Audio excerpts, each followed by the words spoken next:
ጸሎታችሁ እየተመለሰ ያልሆነበትን ሪዝን ልንገራችሁ ዛሬ። አሁን ብዙ ሰው እግዚአብሔርን የሚጠይቀው ጥያቄ አለው። እግዚአብሔር ይሄን ነገር ብታረግልኝ፣ ይሄን ነገር ብፈጽምልኝ ብሎ ይጠይቃልና ያ ነገር እንዳይፈጸም እያደረጉ ያሉ ነገሮች ውስጥ ዋነኛው ምን መሰላችሁ? ቀኑን ሙሉ እናንተ ስትውሉ የጸለያችሁት 1 ሰዓት ሊሆን ይችላል፣ የሆነ ደቂቃ ነው። ቀኑን ሙሉ ግን ስትውሉ ያን የጸለያችሁትን ጸሎት የሚያፈርስ ነገር እያደረጋችሁ ነው የምትውሉት።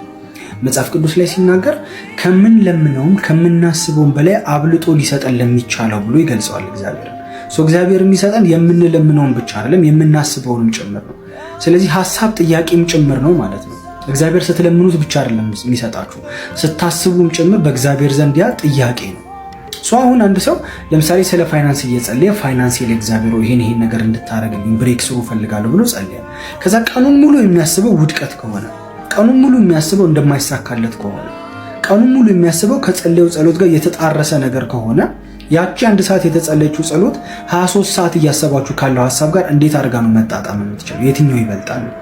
የአይምሯችሁ ጥያቄ አትራክት የምታደርጉት ነገር በሙሉ ውድቀት ከሆነ የምትናገሩት ቃል ፌል እንደምታረጉ እንደማይሳካላችሁ፣ አይ እኔማ ረጅም ጊዜ ጸልዬ መች ተሳካልኝ፣ አይ እኔ ነገር ምን ዋጋ አለው እያላችሁ እየተናገራችሁ ቅድም የጸለያችሁትን ጸሎት የሚያፈርስ ስራ እየሰራችሁ ወደ መንፈሳዊ ዓለም የምትልኩት ነገር በሙሉ ውድቀት ሆኖ እንደማትችሉ እንደማይሳካላችሁ እያሰባችሁ ምናምን እየዋላችሁ፣ በምን በኩል ነው እግዚአብሔር የጠየቃችሁትን ጸሎት እንዲሳካላችሁ የሚያደርገው? አያችሁ፣ የምንጠይቀው ጥያቄ ብቻ በአፋችን ተናግረን የምንጠይቀው ሪኩዌስት ብቻ አይደለም መንፈሳዊ ዓለም ላይ የሚሰማው።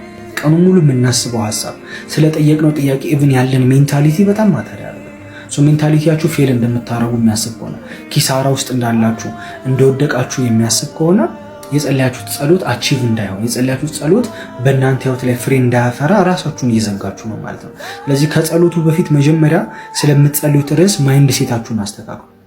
አይምሯችሁን ቃኙት መጀመሪያ እየጸለያችሁ ባለበት ኤሪያ ላይ እንደሚሳካላችሁ እንደሚሆንላችሁ። ለዛ ነው በእምነት የማይጠይቅ ሰው አንዳች ነገር አያገኝም ይላል መጽሐፍ ቅዱስ። በእምነት ማለት ምን ማለት ነው? ረጅም ሰዓት እንደዚህ ብሎ ምናምን መጸለይ ነው? አምኛለሁ ብሎ መናገር ነው? ቀኑ ሙሉ የምታሳዩት ነገር የምትኖሩበት ላይፍ ስታይላችሁ በዛ ኤሪያ ላይ እምነት እንዳላችሁ የሚያሳይ ነገር ነው። ካላችሁም ታዩበታላችሁ፣ እምነት ከሌላችሁም እዚህ አይምሯችሁ ውስጥ ያንን ነገር የምታዩት። ከጸሎቱ በላይ መጀመሪያ ማይንድ ሴታችሁን አስተካክሉ። እየጸለያችሁ ስላለው ነገር መጀመሪያ አይምሯችሁን ቃኙት። ከዛ በኋላ ኢዚሊ የምትጠይቁት ነገር በሙሉ እናንተ ህይወት ላይ ፍሎ እንዲያደርግ በር ትከፍታላችሁ ማለት ነው።